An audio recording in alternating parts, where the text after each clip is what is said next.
You just asked me questions. Right, that's right. Okay, we're recording now. So we're talking today with Gary Radford of Pittsburgh, Pennsylvania. The interviewer is James Smither of the Grand Valley State University Veterans History Project. This interview is going to be a little bit different from most of ours in the sense that Gary is an Army veteran. He served in the campaign around Firebase Ripcord in 1970 in Vietnam. He's already been interviewed by other authors, so Keith Nolan and Chris Brady, in their books. So his story of the kind of combat there is filled in elsewhere. And what we're focusing on today, though, is largely an after story from Vietnam. A good friend of his, Lewis Howard, was killed at a place called Hill 1000 on July 7th, 1970. And Gary was wounded in that action. And Gary had basically promised Lewis to look after him. And the body wound up being left behind on the hill, and Gary didn't forget his promise. So let's start there. Talk a little bit about how did you know Lewis Howard and what kind of guy was he? He was from Macon, Georgia. He was 19 or 20. When I first met him, I think he was 19 years old. And he wanted to become my RTO. So I took him as my RTO. Okay. Explain what an RTO is. He's a radio transmitter operator. He carried your radio, okay, which was a very hard job because it was heavy. Okay. And what was your job at that point? I was I always was platoon leader, platoon sergeant, because of the casualties you took. You know, the ranking guys. You know, you just fill in where. Okay. Right. So you were a sergeant. So you were always at least a squad leader or a platoon sergeant. Yeah, I don't think I was ever a squad leader. Okay. Okay. Because of the shortages they had. All right. Because you had come in, you had non-commissioned officer training before you even got to Vietnam. Right. And then when did you arrive in Vietnam? Well, actually, let's fill in a little bit back. Okay. When did you arrive in Vietnam? January 2nd, 1969. Okay. And that's through the whole year of 69, and there's a fair amount of campaigning done. And you're with the 101st Airborne, which is in the northern part of South Vietnam. Hamburger Hill was fought in that area.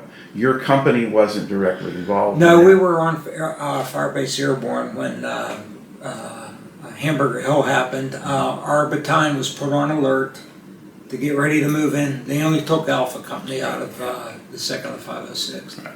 Okay. Now, when did Lewis arrive, roughly? Sometime around October. Okay. So you and he had been together then for quite a while by the time you get to Ripcord. Long time, yeah. All right. And you know, what kind of guy was he? He was a nice guy. Excellent basketball player and all sports. And he was from Macon, Georgia. Just a good guy all around. Okay. Yeah, and an RTO and the guy he's working with, you're going to get pretty close because you have to be. We were, constantly, 24 hours a day. You know, he was by my side the whole time. Okay. Now, you stayed in Vietnam longer than usual. The normal tour for an enlisted man was a year. Right. But you stayed on. You should have gone home by the beginning of 1970, but you stayed on. And why did that happen? Because they drafted my brother, and which wasn't supposed to happen. He was sole support of. See, they drafted my oldest brother. He was sole support of the family because my dad had died. So they drafted my oldest brother. He ended up going to Germany. So I say I joined because they were going to take my next to the oldest brother, who took over sole support of the family, so he wouldn't have to go. But I was going to join anyhow. So I joined. Then they drafted him, and they sent him to Vietnam. Well, sometime around May, he ended up in Vietnam in '69. So when my tour was up, he was still there, and I wasn't going to leave country with him still being in country. All right, so what did you do at that point? At that point, I decided to extend my duty in Vietnam, and they offered me a rear job at Camp Eagle, but they let me go home for a month. So I went home for a month, I came back, and having a rear echelon job, there's too much,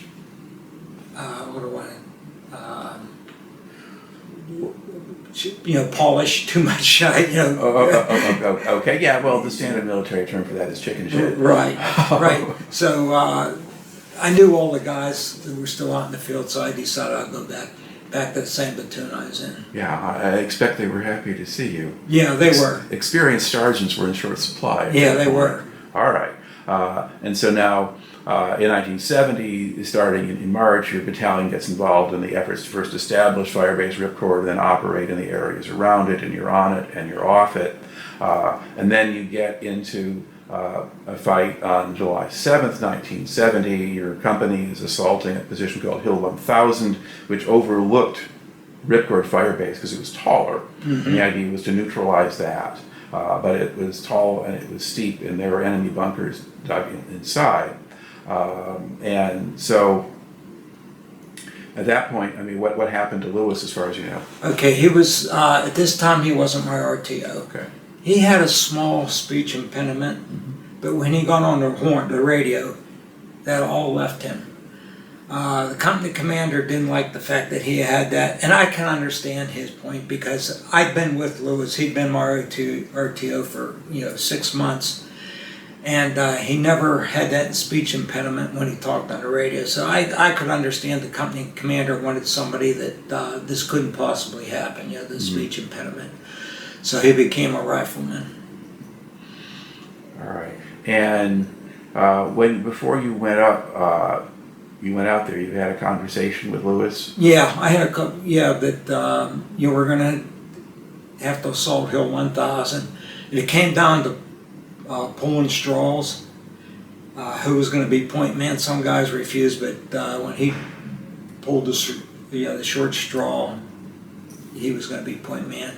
And we just looked at one another. We knew what was going to happen. We knew what we were going into. Did you make a promise to him? Yeah, I told him we'll take care of him. All right, and then and see the other thing with Ranger School. Part of the Ranger Creed is nobody gets left behind, no matter what, And even though I left the service, that doesn't eliminate that. You made that. You took an oath, and that oath carries on for a lifetime, as far as I'm concerned.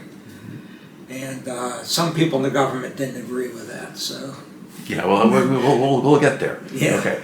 So basically, he goes up and he's going up front. He's going up front. He gets hit us with RPGs, AK-47, and I was in the rear. Mm-hmm. Jimmy McCall was a platoon leader, excellent platoon leader. He was in the front leading the platoon. Howard was able to call for a medic, and we just couldn't get to him. Then Charles Beals, he was a new guy. He was assistant machine gunner, and when we were told to withdraw, he was missing. So I went and tried to find him because we lost too many guys were getting wounded trying to get to Lewis Howard. We couldn't get to him.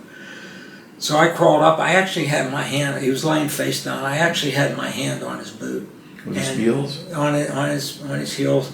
And a satchel charge went off and knocked me unconscious. And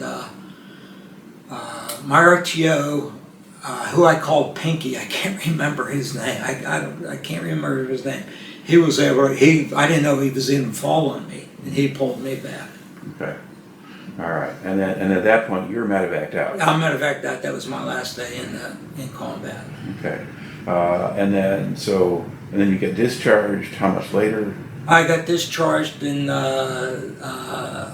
very end of August is when I got discharged. So that last month or whatever you were in the service, were you just in hospital? Yeah, I was in a hospital. I went to the one in platoon. Okay. I don't know if that was the 85th evac or 95th. I can't remember, but I went to one in platoon. Okay. And then you go back home and you get discharged? I went home and got discharged, yeah. All right. But as you told me, you had basically thought your creed was you don't leave anybody behind. Right. And so what then did that lead you to do? Well, it bothered me. It bothered me for years. But my best friend, I didn't have a job, Jay Hammerschmidt, he bought me a truck.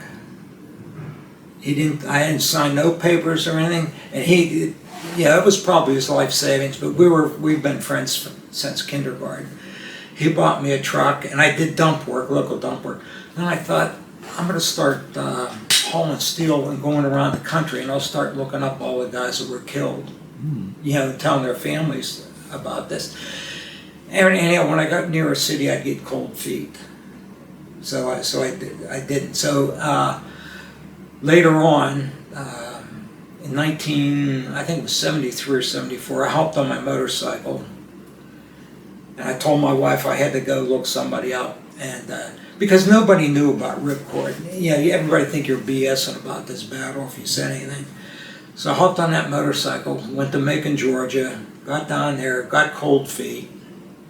I couldn't face the family, so I jumped on the motorcycle, came home. In the meantime, when I was trucking, I was going to stop at these different cities and look these people up, which I did do. When I later on, I got a job with U.S. Air, which gave me flight benefits. So anyhow, I sold my truck and started working for another trucking company, and I also got a job loading baggage, part-time job loading baggage, U.S. Air, which gave me free flight benefits. So what I did, I started going to the archives down in D.C. I'd work the nighttime shift at the trucking company. Next morning, I'd jump on a plane and go to D.C., go down to the archives, and started pulling off all the records of July of 1970, which were excellent records. They had everything in it. So I think it was the third guy down there. They pull the records, and the guy sits there, while you go over the records. And he says, "What exactly are you looking for?" I says, "I know I made statements before I left Vietnam." We went before Board of Inquiries, like Jimmy McCall, myself, and a couple of our guys. And I says, "I'm trying to find those records." "You're not going to find those records here." He says, "They're over at the Alexandria, or Hoffman Building in Alexandria, Virginia." And at that time, that was MIA POW office in the D.C. area. Then they had Joint Task Force Full Connie out in Hawaii, so there was two separate units. Now it's all MIA POW Accounting Agency. They combined them nowadays. But so I says, "Can you give me the phone number of that place?" And he gave me the phone number. So the next morning I called them and told them the story and all that. And I says, "I'll be down there the next morning." They said, "Don't come down here. They might have think I was BSing or something." So I jump on a plane, go down there, and they wouldn't let me in the front door. So came home the next week. I think I took my wife with me. I took my wife down and talked to, what was his name? Lieutenant Colonel Mac Brooks. And I told him, he went up and he saw, he knew what I was talking about. And he said to me, "If you're some kind of activist, you wouldn't get through this front door." So he says, "What you got to do is get permission from the families and all this to have access to these records." So my mom was going to Florida. This was in '87, I think. So I wrote out a note and I said, go through Macon, Georgia, and see if you can find the Lewis Howard family. So her and my sister went down there, and what they did, they went to the archive, the library, and went through the genealogical department, and they found the newspaper clippings and all that, and somebody knew where the Howard family was. The oldest sibling moved up to Detroit, Michigan, and one was still in Georgia. So met with him, and everything has to go through the oldest sibling. So my mom found them and gave me Ted Howard's address up in Detroit, so I called him. And when I can't remember how many weeks later it was, I flew up to Ted's place and I told him what I was trying to do. And he says he agreed to go ahead and do what I could do to go back over there. And in the meantime, my mom found the Charles Beals family in French Lick, Indiana. So, like weeks passed between all this stuff. So I flew out there and met with his oldest. He had 9 brothers and sisters. Met with the oldest sister. They were all there. A lot of the brothers didn't agree with what I wanted to do, but she did. Since she was the oldest surviving sibling, she would, okay it.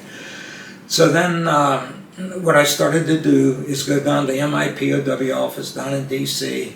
and I take my mother, I take both my sons. One was only 10 years old. My oldest son was 17, just to show that they had they had the support of my family to do this. And like Colonel Brooks told me, every time I go down there, he'd sit down there and talk with me. I says, I'm going back. I don't care how I'm going to go back. If I have to row a boat back, I'm going back over there to find these guys. And he says, they're going to say no, but hell no. So in the meantime, I was preaching my younger son. I says, you become a ranger. You go to the Army and you become a ranger, which he did. And I says, at the time, I didn't tell him. I thought, well, he'll be Ranger qualified. Both of us will go over there and we'll get our way out the Hill 1000 somehow. That's how goofy And when I drove truck cross country, that's all I thought about. How am I going to do this? And my mind was always changing on how I was going to get this done. So I did this all on my own. I didn't want to get a bunch of people involved because everybody has different ideas, and my ideas are kind of screwy at the time. So I just went with my idea, but I had my wife's support, I had my kids' support. And the other thing was I didn't have no money. I didn't have very much money. So I went to my company, Red Star. We were a union trucking company. After I sold my truck, I went with them. And I could have gone to my friend Jay Hammerschmidt, and I'm sure he would have gave me whatever money I needed. But he'd done so much for me before, I didn't want to do that. So I went to the trucking company, and I got with the terminal manager. I says, I'm trying to accomplish something, and I couldn't tell him what it was.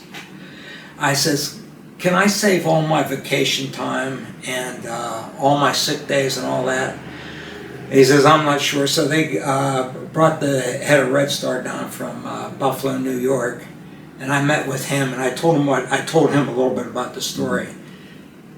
He says, yeah, but you're going to have to go get the union representative from 249, had a meeting with him, and they all agreed that I could save all my vacation time, which was 2 weeks a year, all my sick time, and they'd give me as much overtime possibly, which they did.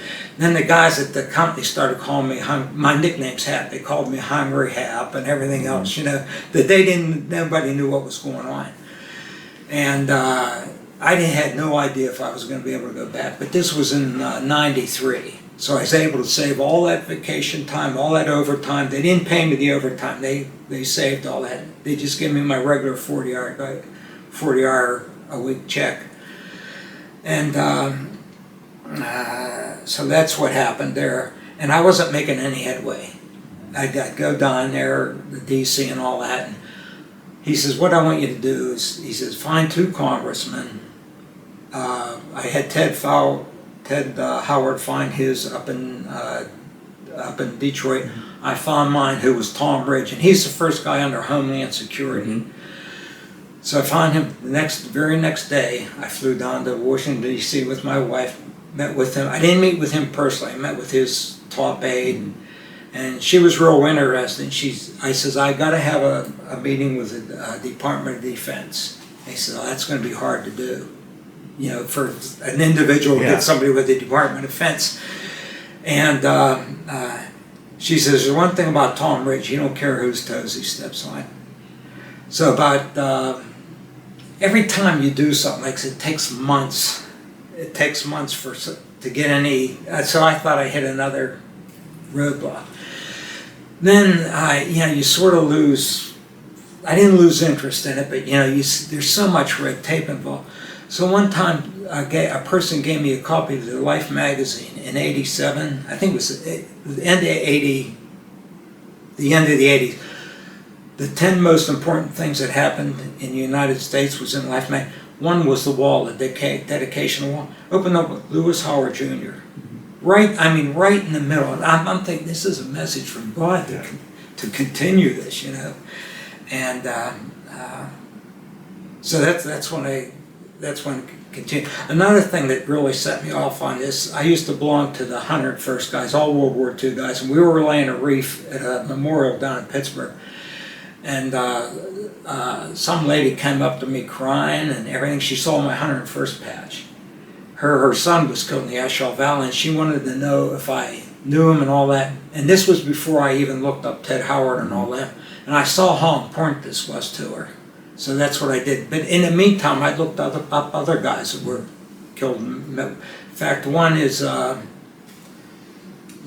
getting off the story here, is Wally Prado. His sister Esmeralda, I went and saw her. Now she's my adopted sister now.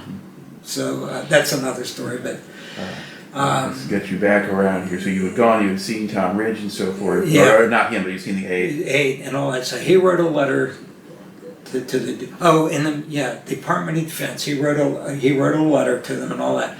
So I get a letter back saying, "Oh, we appreciate what you want to do and all this stuff, but due to the austere conditions and all that, we can't have civilians going back into these areas." So I thought, well, that's no good. So I just kept on them, and I wrote a letter to whether it had, I can't remember. He's a 4-star general under Bush. What was his name? Man, I can't remember. He died here a couple of years ago. I wrote a letter to him. Now, whether he got the letter or not, but that was in January, or I think October. I got it was Ted Howard that got a letter that they agreed for me to meet with Assistant Secretary of Defense James Wold in D.C. So I flew Ted down, and we went and met. And luckily, I took all my maps with me. I had everything with me. So we go in, they start introducing us, and this is Dr. So-and-so, Dr. So-and-so. I thought, well, these are psychiatrists. They're going to see if I'm mentally capable. So we go to the meeting, and right in the middle of the meeting, they have a fire alarm.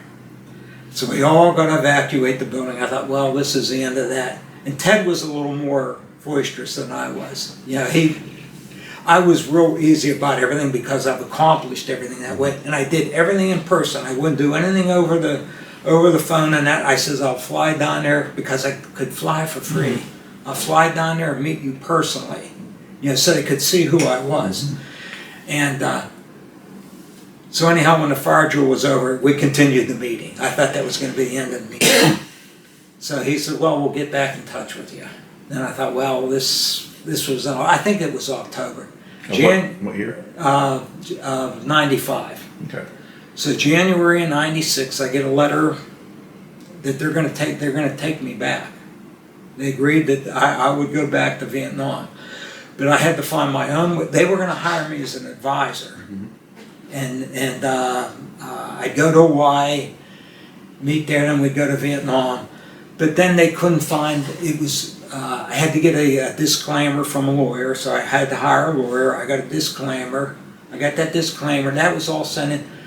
Nothing was worth anything. It wasn't worth the paper. They told me it wasn't worth the paper it was written on, but it was a professional lawyer that wrote all this stuff up. I says, well, and there's Dickie Height, who was the head of this stuff out, Joint Task Force County, Hawaii. He says, don't give up. He says, you've gone this far. Don't give up on this. He says, they're going to continue to say hell no. So I just kept going to D.C., take my wife, one of my sons, and my mom. And all of a sudden, I get an invitation from Joint Task Force County in Hawaii, and one here at the DPMO in Washington, D.C. They tell me I have to find my own way to Vietnam, and I had to go to Bangkok first because then they'd provide me with a visa. I got my, what do they call that, where you can fly to different countries? Passport. Passport. I got my passport, but I needed that visa. And the time period between then and whatever was too short, so they told me to go to the U.S. Embassy in Bangkok, and they'd line me up with my visa. So that's what so I got everything arranged that way. I got these 2 invitations, plus I needed all these shots. And the one I couldn't get was Japanese encephalitis, which none of the places around Pittsburgh had that shot. So they mailed it to me from Hawaii. They put it in this refrigerated thing. They sent it to me from. So I went down to the one of the medical buildings down in Pittsburgh, like that Board of Health. They couldn't administer that shot because they didn't know much about it. So I'm trying to, how did I get that done? I went to a personal doctor, and it was I think it was like 5 different shots. Then they told me if I can't get all those shots in that much time, they'll finish them when I got to Vietnam. So I'm trying to think the day I boarded, the day I decided, the day I was going to Vietnam. And oh, another thing, KDKA News wanted to go with me on this. Somebody told the news media about it. I said, no, I've risked too much. I'm not gonna, I can't have somebody come, news agency or something. It took me too long to get this far on this thing. So anyhow, my company gave me all that money, gave me all my money. I bought my airline tickets and all that. And on the way to the airport, I just fell apart.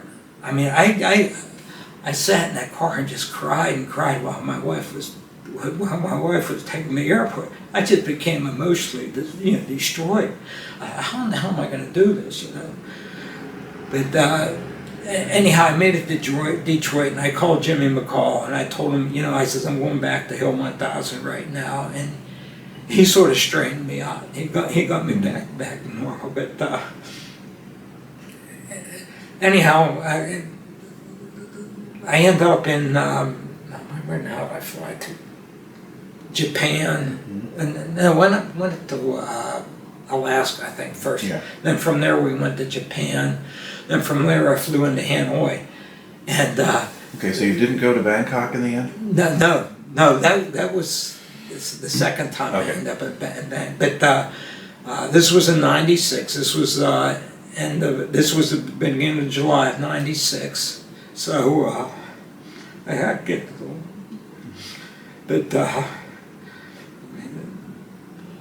okay. You get to Hanoi. I got to Hanoi, and they at the embassy in oh, I did go to Bangkok. Okay. I did go to Bangkok. That's where they got my visa. Right. That's right.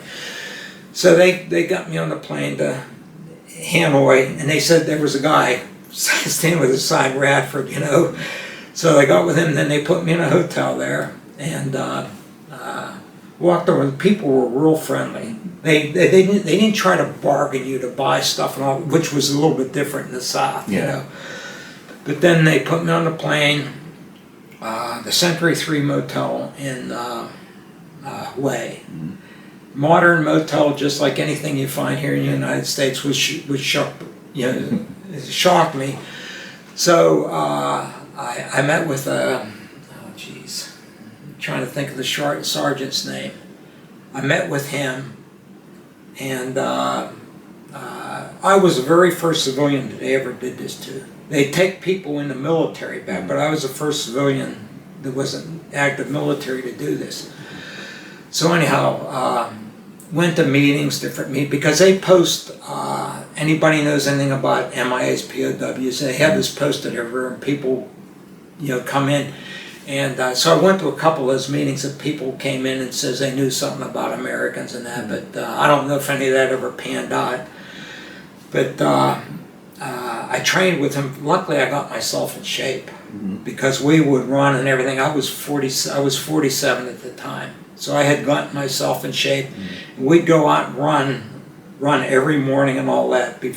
Before these guys were doing other missions during the day, but every morning we had to go out and do that. So when this mission, they only did one other mission. It was down in the lowlands, but whether they found anybody, I don't know. But now, were these Vietnamese military? No, these are this was one of the recovery teams. Okay, so this American group you're with. Right. American group. So the first time we go to Phu Bai, the airstrip in Phu Bai. And it was a smaller helicopter. It was a smaller Russian helicopter. These are all Russian helicopters, all Vietnamese pilots and everything. And the winds were too high up there, so we couldn't go that day. I'm thinking that was the 15th or 16th of July. So anyhow, the next day, take an Mi-7. It's an Mi-17, a big Russian helicopter. And I'm trying to think. There was like 7 Americans on these recovery teams. They have. He's not a doctor, he's more than just a medic. There's them, then they have 2 interpreters, plus the team leader. The team sergeant, and then he had to have all these officials from Vietnam too. So there must have been like 20 of us on this helicopter. Here we are on our way up the Ripcord, you know, and I'm shocked. Here I am in a Russian helicopter flown by Vietnamese pilots. We're going out the Ripcord. So anyhow, they circle Ripcord, and I'm looking down. Damn, that's the hill's bald.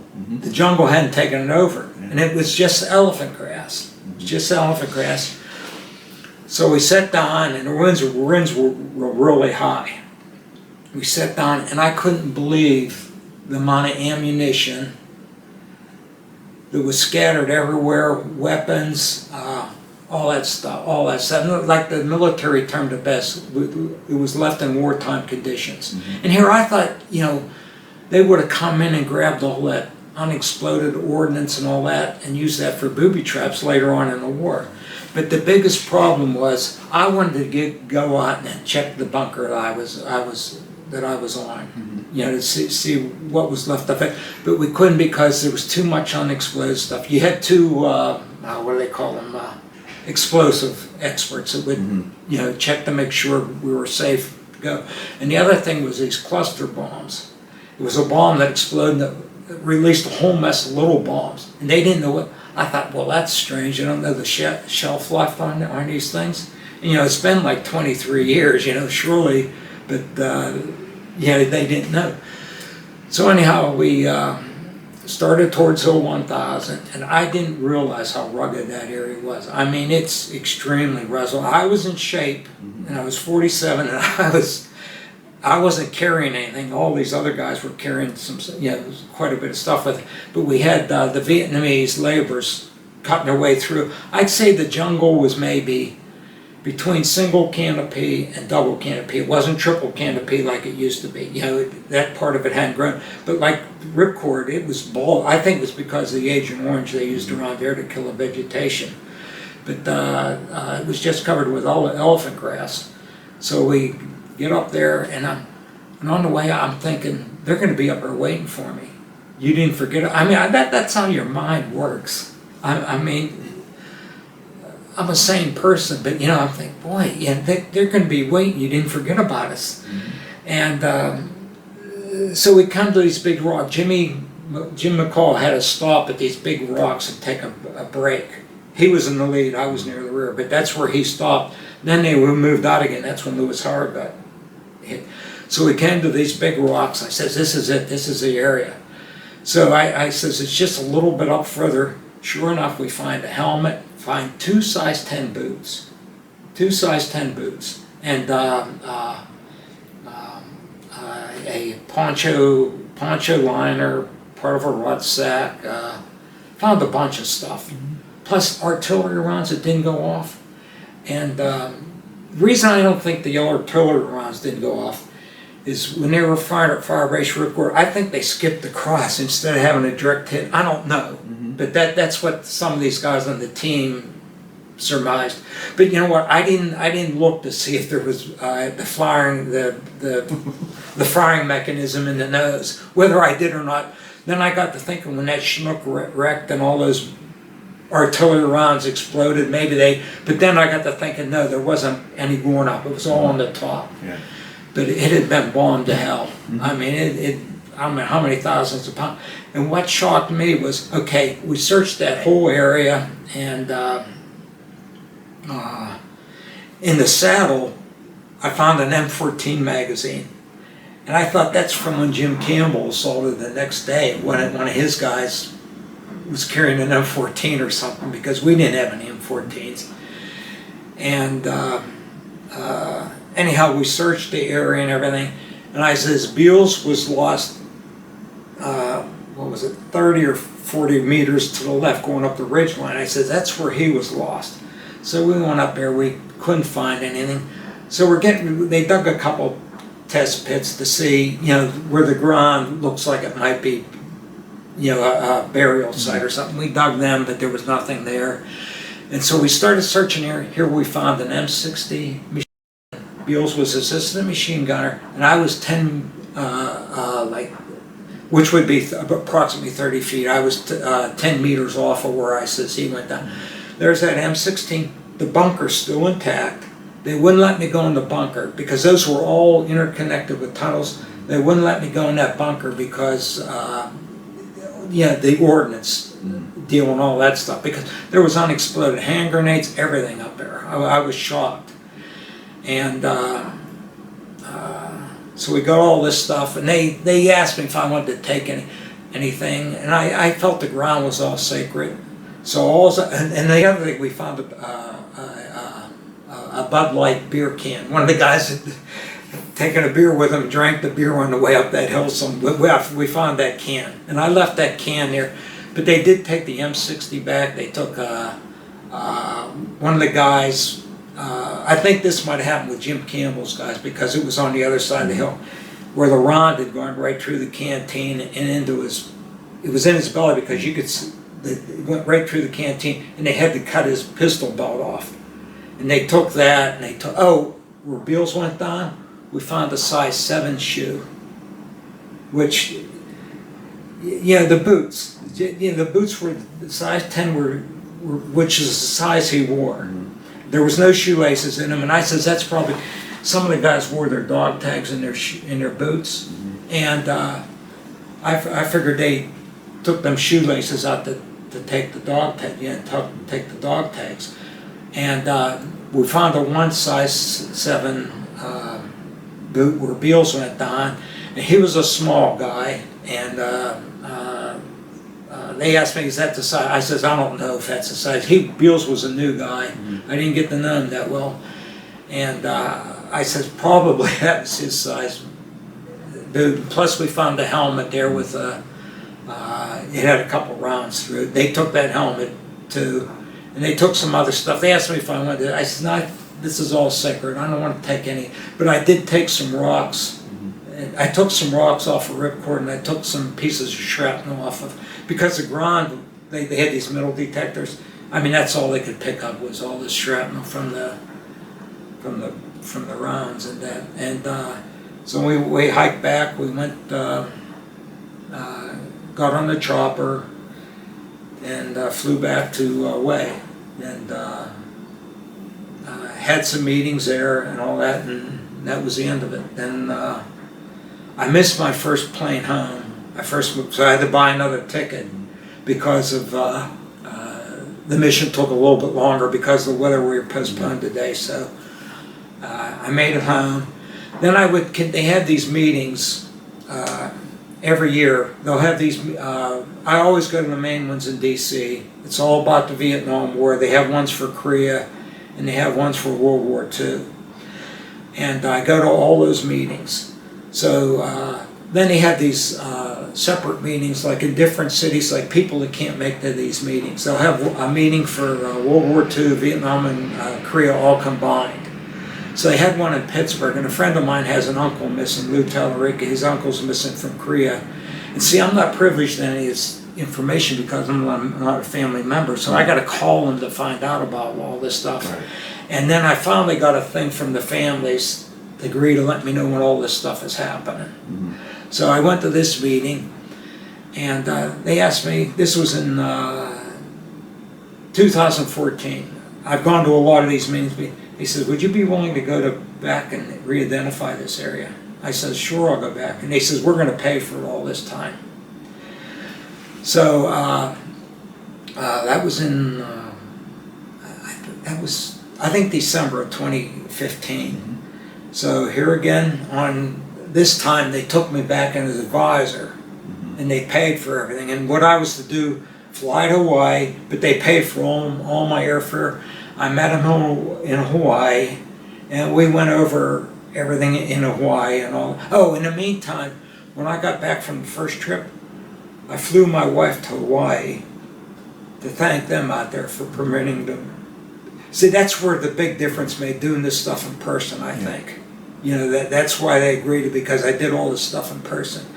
And it was a little hard on my family doing this, you know, because I was always doing this stuff, but they all agreed to me. But so in 2015, this time they cut an LZ on Hill 1000. So we landed right on Hill 1000. But when we got on the chopper, I asked them to fly around Ripcord, just so I could see everything. They agreed that they'd fly the chopper around Ripcord. And I remember seeing that big waterfalls that a lot of those helicopter pilots saw to get their way into Ripcord, however they did that. But so in 2015, when was that? June 4th, I think. June 4th or June 6th, we landed on Hill 1000. And well, I'm losing my mind. They